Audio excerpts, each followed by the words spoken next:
Herkese yeniden merhaba arkadaşlar. Bugün sizlerle birlikte Venüs telefonlarda nasıl telefon sesi, zil sesi ayarlayabileceğimizi göstereceğim. Arkadaşlar ayarlardan girdiğimizde şurada cihazlarda ses ve bildirimden yapılmıyor. İlk önce şunu söyleyeyim. Mesela bakın burada sadece Venüs'ün kendi müzikleri var. O yüzden buradan yapmayacağız. Şurada S dosya yöneticisi var. Şöyle mavi bir yer. Onun üstüne tıklayacağız.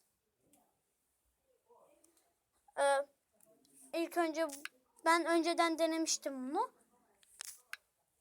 Burada ilk olarak müzik kısmına basacağız. Buradan istediğimiz dosyalarımızda olan bizim müziklerimizden birini seçeceğiz. Şu üsttekine basılacak. Sonra şurada 3 nokta var. Zil sesi yap. 3 tane şey çıkacak karşımıza böyle. Zil sesi yapmak istiyorsak zil sesine, bildirim sesi yapmak istiyorsak bildirim sesine, alarm sesi yapmak istiyorsak alarm sesine basacağız. Ben zil sesi yapmak istiyorum bu şarkıyı. Bu yüzden zil sesi bastım. Evet arkadaşlar, böylece